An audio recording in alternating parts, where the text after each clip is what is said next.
வணக்கம் மிஸ்டர் ரீகேப்டிங்கே. இன்னைக்கு நான் மேனிஃபெஸ்ட் அப்படின்ற ஒரு அமெரிக்க சூப்பர் நேச்சுரல் டிராமா சீரீஸ பத்தி சொல்லப் போறேன். இதுல ஸ்பாய்லர்ஸ் இருக்கும். அதனால கவனமா கேளுங்க. ஸ்டோன் குடும்பத்தினர் ஜமைக்கா ஏர்போர்ட்ல நியூயார்க் திரும்புறதுக்காக காத்துக்கிட்டு இருக்காங்க. புக்கிங் அதிகமானதுனால சில பயணிகள் மட்டும் கொஞ்ச நேரம் கழிச்சு கிளம்புற பிளைட் எண் 828ல போகணும்னு ஏர்லைன் சொல்லுது. போலீஸ் டிடெக்டிவ் மிக்கேலா அவளோட அண்ணன் பெண்ணப்புறம் இரத்த புற்றுநோயால பாதிக்கப்பட்ட அவனோட பையன் கால் இவங்க 3 பேரும் அந்த 828 பிளைட்ல போக முடிவு பண்றாங்க. அடுத்த சீன்ல அவங்க 3 பேரும் அந்த பிளைட்ல தரை இறங்குறதுக்காக காத்துக்கிட்டு இருக்காங்க.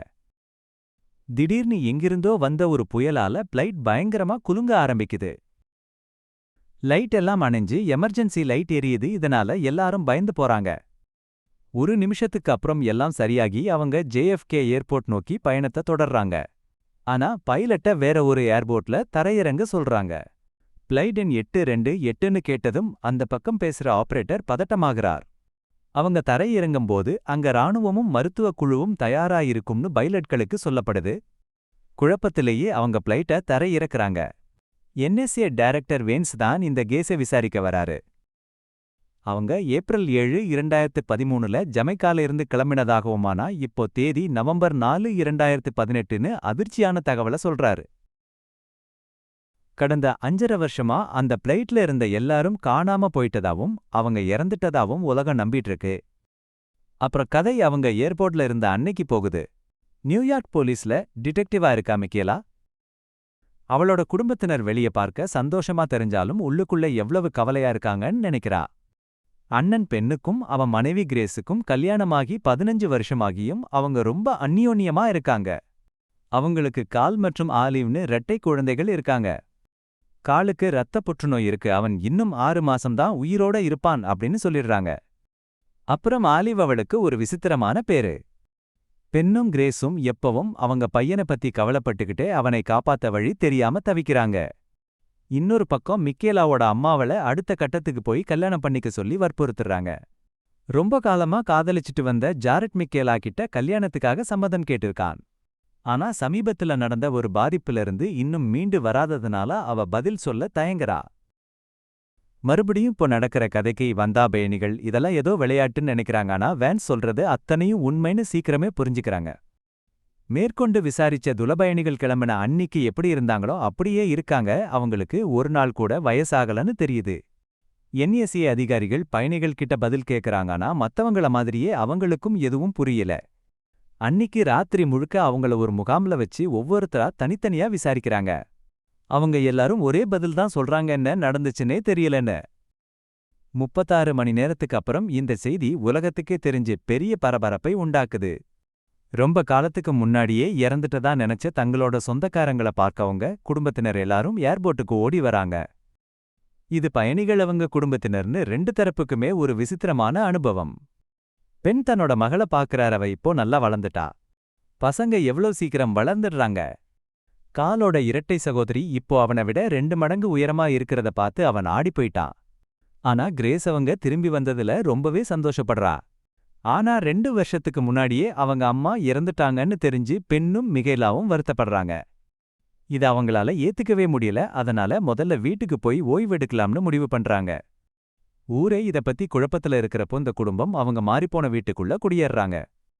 அதே சமயம் விஞ்ஞானிகள் அந்த விமானத்தை ஆராயறாங்க. ஆனா அங்க எதுவுமே தப்பா தெரியல. தன்னோட நிச்சயிக்கப்பட்ட கணவர் ஜாரெட் தன்னை பார்க்க ஏர்போர்ட்டுக்கு வராததால மிகேலா கவலையா இருக்கா. அவனை பார்க்க அவ வேலை செய்யற இடத்துக்கு போறா. அங்க ஒரு சீனியர் டிடெக்டிவ் அவளை வரவேற்கிறாரு. 5 வருஷமா ஆளையே காணலன்னாலும் அவரு அவளை மறுபடியும் வேலைக்கு சேர்த்துக்கிறாரு. 828 விமானம் திரும்பினத தவிர 2 பொண்ணுங்க கடத்தப்பட்ட செய்தியும் டிவில ஓடிட்டு இருக்கு. ஜாரெட் தான் அந்த கேஸை விசாரிக்கிற அதிகாரி. அதனால அவரு ரொம்ப பிஸியா இருக்காரு. அவனை பார்த்ததுக்கு அப்புறம் தான் தெரியுது அவன் வராததுக்கு இது மட்டும் காரணம் இல்லைன்னு. போன வருஷமே அவன் இவளோட நெருங்கிய தோழி லோட்ஸ கல்யாணம் பண்ணிக்கிட்ட விஷயம் தெரிய வருது. மிகேலாவுக்கு இது பெரிய அதிர்ச்சியா இருக்கு. ஏன்னா அவளை பொறுத்த வரைக்கும் அவங்களுக்கு நிச்சயமாகி 2 நாள் தான் ஆகுது. வீட்டுக்கு வந்ததும் பென் செஞ்ச முதல் காரியம் காலை டாக்டர் கிட்ட கூட்டிட்டு போனதுதான். இந்த வருஷங்கள்ல இரத்தப் புற்றுநோயை குணப்படுத்த புது வழி கண்டுபிடிச்சிருக்காங்க. அதனால அவன் 6 மாசத்துக்கு மேலயும் உயிர் வாழ முடியும். அந்த தம்பதியால இந்த செய்திய நம்பவே முடியல. இதற்கிடையில் மிகைலா பஸ்ல வீட்டுக்கு போயிட்டு இருக்கும்போது வண்டியை மெதுவா ஓட்டச் சொல்லி ஒரு குரல் அவளுக்கு கேக்குது. அந்த குரல் ரொம்ப அதிகமா கேட்டதால அவ டிரைவர் கிட்ட கத்ரா பஸ் மோதுறதுக்கு முன்னாடியே ஒரு பையனோட உயிரை காப்பாத்துறா. அடுத்து சாவிங்கிற மருத்துவ ஆராய்ச்சியாளர நமக்கு அறிமுகப்படுத்துறாங்க. அவளும் அதே 828 விமானத்துல தான் வந்தா. 5 வருஷத்துக்கு அப்புறம் இப்போ வேலைக்கு திரும்புறா.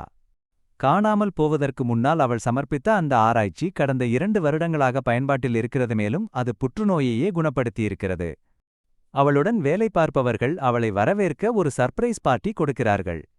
அடுத்த நாள் காலையில் மிகேலா ஜாகிங் செல்லும்போது ஒரு கேட் பின்னால் இருந்து 2 நாய்கள் அவளை பார்த்து குரைப்பதை கவனிக்கிறாள். அவளுக்கு 2வது முறையாக தன் மனதிற்குள் அந்த அழைப்பு கேட்கிறது. இந்த முறை அந்த குரல் அவளை அந்த நாய்களை விடுவிக்க சொல்கிறது. தொடர்ந்து ஓடுவதற்கு முன்னால் அவள் ஒரு நிமிடம் அதைப் பற்றி யோசிக்கிறாள். பல மணி நேரம் கடந்து இருட்டாகிவிட்டது. ஆனால் அந்த குரல் அவளை விட்டு போகவில்லை. நள்ளிரவில் மிகேலா மீண்டும் அந்த நாய்களிடம் செல்கிறாள். சிறிது நேரம் கழித்து பெண்ணும் அங்கு வந்து சேருகிறான். அவள் கேட்ட அதே குரலைதான் அவனும் கேட்டிருக்கிறான் என்று அப்போதுதான் தெரியவருகிறது. அவர்கள் கதவை உடைத்து நாய்களை விடுவிக்கிறார்கள். ஆனால் இந்த குரல்களைப் பற்றி யாரிடமும் சொல்ல வேண்டாம் என்று முடிவு செய்கிறார்கள். உலகமே அவர்களைத்தான் கவனித்துக் கொண்டிருக்கிறது. அதனால் ஏதேனும் விசித்திரமாகச் சொன்னால் மக்கள் அவர்கள் மீது சோதனைகளைச் செய்ய ஆரம்பித்து விடலாம். அடுத்த நாள் காவல்துறையினர் அந்த இடத்தின் பாதுகாப்பு கேமரா காட்சிகளை கண்டறிகிறார்கள். மிகேலாவுக்கு எந்த பிரச்சனையும் வரக்கூடாது என்பதற்காக ஜாரெட் அதை ரகசியமாக வைக்கிறான். ஏன் அந்த நாய்களை விடுவித்தாய் என்று அவன் அவளிடம் கேட்கிறான். ஆனால் அவளிடமே அதற்கு பதில் இல்லை. அவர்கள் அந்த நாய்களை கண்டுபிடித்து அதன் உரிமையாளரிடம் மன்னிப்பு கேட்கச் செல்கிறார்கள். இதற்கிடையில் பெண் ஆலிவுடனான தனது உறவை சரிசெய்ய முயல்கிறான். அவளது கால்பந்து போட்டிகளுக்குச் சென்று அவளது வாழ்க்கையைப் பற்றி தெரிந்து கொள்கிறான். கார்ல் மற்றும் பெண் காணாமல் போன பிறகு ஆலிவ் பல வருடங்கள் மனநல சிகிச்சை பெற வேண்டியிருந்ததால் அவர்கள் எல்லாவற்றையும் நிதானமாக தொடங்க முடிவு செய்கிறார்கள். மிகேலா அந்த நாய்களுக்கு அருகில் சென்றவுடன் மீண்டும் அவற்றை போகவிடுமாறு சொல்லும் குரலை கேட்கிறாள்.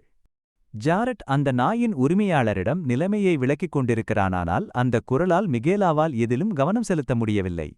அவள் திடீரென்று ஏதோ ஒரு உள்ளுணர்வால் அங்கிருந்த ஒரு அறையின் கதவை உடைக்கிறாள். உள்ளே பார்த்தால் சில நாட்களுக்கு முன்பு கடத்தப்பட்ட அந்த 2 சிறுமிகளும் இருக்கிறார்கள். அந்த குரல் நாய்களை அல்ல, அந்த சிறுமிகளை விடுவிக்கத்தான் அவளிடம் கேட்டுக்கொண்டிருந்தது. ஜாரெட் அதிர்ச்சியடைகிறானால் கடத்தல்காரனை கைது செய்ய வேண்டியிருப்பதால் அவனுக்கு எதையும் யோசிக்க நேரமில்லை.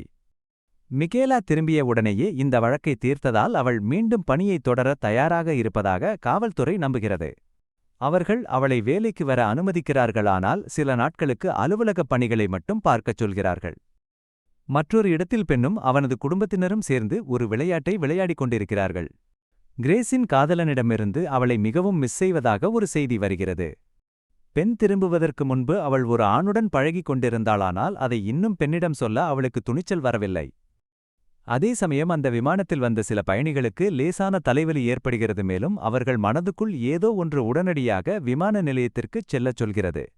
அங்கு வந்தடைந்ததும் அவர்கள் அனைவரும் ஒரே காரணத்திற்காகத்தான் வந்திருக்கிறார்கள் என்பதை அறிந்து ஒருவருக்கொருவர் ஆச்சரியமாக பார்த்து கொள்கிறார்கள். திடீர்னு எந்த ஒரு காரணமும் இல்லாம அந்த விமானம் அப்படியே சுக்குநூறா வெடிச்சு சிதறுது. 20 பயணிகள் சம்பவ இடத்துல இருந்ததை தெரிஞ்சுக்கிட்ட NSA அவங்கள விசாரணைக்கு கூட்டிட்டு வர்றாங்க. அவங்க எல்லாரும் ஒரே பதில தான் சொல்றாங்க. ஏதோ ஒரு உந்துதல்ல ஏர்போர்ட்டுக்கு வந்ததா சொல்றாங்க. மெக்டொனால்ட்ஸ் போகும்போதெல்லாம் எனக்கும் இப்படித்தான் தோணும். 10 மணி நேர விசாரணைக்கு அப்புறம் அவங்கள விடுவிச்சாலும் ஏதாவது மறைக்கிறாங்களான்னு அதிகாரிகள் அவங்கள தீவிரமா கண்காணிச்சிட்டு வர்றாங்க. அடுத்த நாள் காலையில சாப்பிடும் போது ஜாரெட் மனசுக்குள்ள ஏதோ ஒரு இசை ஒலிச்சுக்கிட்டே இருக்கு. அது வேற யாருக்கும் கேட்கலதுனால அவனுக்கே தன் மேல சந்தேகம் வருது. அந்த காலை நேர சம்பவங்களுக்கு பிறகு அவனும் கிரேஸும் சேர்ந்து கால கீமோதெரபிக்கு கூட்டிட்டு வர்றாங்க. அங்கே அவங்க சாவியே சந்திக்கிறாங்க. அவங்களும் அதே 828 விமானத்துல இருந்தவங்கன்னு தெரிஞ்சதும் அவங்க அதிர்ச்சியாகறாங்க. ஏன்னா அவங்க கண்டுபிடிச்ச முறையில தான் காலுக்கு சிகிச்சை நடக்குது. இதற்கிடையில் மிகைலா வேலைக்கு போறாங்கே லார்ட்ஸ பார்க்கறா. அவங்க 2 பேரும் நெருங்கிய நண்பர்களா இருந்தவங்கானா இப்போ மிகைலால அவகிட்ட பேச முடியல. பிறகு அவ வேலைக்கு திரும்புறதுக்கு முன்னாடி ஒரு மனநல பரிசோதனை செஞ்சுக்கணும்னு சொல்றாங்க. பெண் ஒரு சிக்னலை கடக்கும் போது மறுபடியும் அதே இசையை கேட்கிறான். இந்த முறை அதை தொடர்ந்து போக முடிவெடுக்கிறான். அவன் ராட் அப்படிங்கிற ஒரு தெருவோர பாடகர்கிட்ட போறான். அவரும் அவங்களோட அதே விமானத்துல வந்தவர்தான். ராட் முதலா விமானத்துல ஏறின போதனோட 13 வயசு மகனை பக்கத்து வீட்டுக்காரர்கிட்ட விட்டுட்டு போனது தெரிய வருது. இப்போ அவரோட பையன் ஆடியோ ஜெயில்ல இருக்கிறது அவருக்கு தெரிய வருது. ஆனா அந்த பாவப்பட்ட மனுஷனை யாரையும் பார்க்க விடல. ஜேரட் அவனுக்கு உதவ கூப்பிடப்படுறான், அதாவது அவன் ராடுக்கு உதவணும். நியூயார்க் போலீஸ்ல இருக்கிற செல்வாக்கை பயன்படுத்தி ராட் தன் மகனை சந்திக்கிறதுக்கு ஏற்பாடு செய்றான். ஆடியோதான் வேலை செஞ்ச நகைக்கடையிலேயே திருடுனதா கைதாகி இருக்கானானா அவன் அதை செய்யலன்னு உறுதியா சொல்றான். அவன் பொய் சொல்ல வாய்ப்பிருக்குவானா அவன் சொல்றது உண்மைன்னு பெண்ணோட மனசு சொல்லுது. வீட்டுல பென் மிகிலா கிட்ட அந்த மர்ம குரல்களைப் பத்தி கிரேஸ் கிட்டேயும் சொல்ல வேண்டாம்னு சொல்றான். 5 வருஷத்துக்கு முன்னாடி இருந்த பெண் இப்போ மாறிட்டதா அவன் நினைக்க கூடாதுன்னு விரும்புறான். குறிப்பா அவங்க 2 பேரும் தனியா இருக்கும்போது அவனை தவிர்க்கிறதால இப்படி செய்றான். அடுத்த நாள் காலையில கிரேஸோட காதலன் கிட்ட இருந்து போன் வருது. உண்மைய பெண் கிட்ட சொல்லச் சொல்லி அவன் வற்புறுத்துறான். அவன்கிட்ட நிலைமையை விளக்கிட்டு இருக்கும் போது மிகைலா அதை கேட்டுடுறா. அவ பென் கிட்ட சொல்ல மாட்டேன்னு வாக்கு கொடுக்கறானா என்ன செய்யணும்னு சீக்கிரம் முடிவு எடுக்கும்படி கிரேஸ கேட்டுக்கிறா.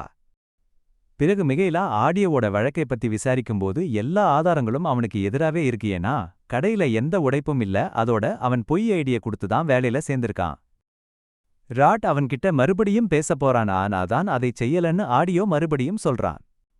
நல்ல வேலை கிடைக்கணும்னு தான் அவன் பொய் ஐடி பயன்படுத்தினானா கஷ்டப்பட்டு கிடைச்ச வேலையில அவன் திருட மாட்டேன்னு சொல்றான். ராத்திரி இலகாலுக்கு கிரேஸ் புது பொம்மைகளை வாங்குறாயனா அவனோட பழைய பொம்மைகளையெல்லாம் மத்தவங்களுக்கு தானமா கொடுத்தாச்சு. ஆனா அவன் தன்னோட பழைய கல்லு சேகரிப்புகளையும் அந்த அபூர்வமான லெகோ பொம்மைகளையும் ரொம்ப மிஸ் பண்றான். கிரேஸுக்கே தெரியாமலே அதையெல்லாம் ஒரு குடோன்ல வச்சிருக்கான்னு அப்புறம்தான் தெரியுது. அவளும் பெண்ணும் அந்த பொருட்களை எடுக்க போறாங்க. அப்போ அந்த இடம் கிரேஸோட காதலன் டேனிக்கு சொந்தமானதுன்னு பெண் தெரிஞ்சுக்கிறான். ஆலிவ் அவனை கட்டியணைத்து மன்னிப்பு கேட்கிறாள். அந்த பெட்டிகளை நகர்த்துறதுக்கு முன்னாடி பெண் மறுபடியும் அந்த இசையை கேட்கிறானானா இந்த தடவை அது நிஜமாவே கேக்குது. அவன் அந்த சத்தத்தை தொடர்ந்து போய் அது ஒரு நகைக்கடை உரிமையாளரோட பையனோட ரிங்டோன்னு கண்டுபிடிச்சான். அவன்தான் அந்த நகைகளை திருடிட்டு பழியை அடியோ மேல போட்டிருக்கான். பெண் உடனே போலீஸை கூப்பிட்டு அவனை அரெஸ்ட் பண்ண வைக்கிறான். கடைசியில அடியோ விடுதலையாகிறான். இதை கேட்டு ராட் ரொம்ப சந்தோஷப்படுறான். மிகேலா அவளோட ஃபேஸ்புக் பக்கத்தை பார்க்கும்போதுலூர்து பல வருஷங்களா அனுப்பின மெசேஜ்களை பார்க்கிறா. இது அவங்களுக்கு இடையில இருந்த பழைய நட்பை அவளுக்கு ஞாபகப்படுத்துது. அவள் லூர்து வீட்டுக்கு போய் பழைய விஷயங்களையெல்லாம் மன்னிச்சு அவளோட ஒன்னு சேர்றா. இன்னொரு பக்கம் பெண் கிரேஸ் கிட்ட அவளோட காதலை பத்தி கேட்கிறான். தன் கணவனையும் குழந்தையும் இழந்த வலியை மறக்க கிரேஸ் இன்னொருத்தரோட இருந்ததை அவன் தப்பா நினைக்கலை.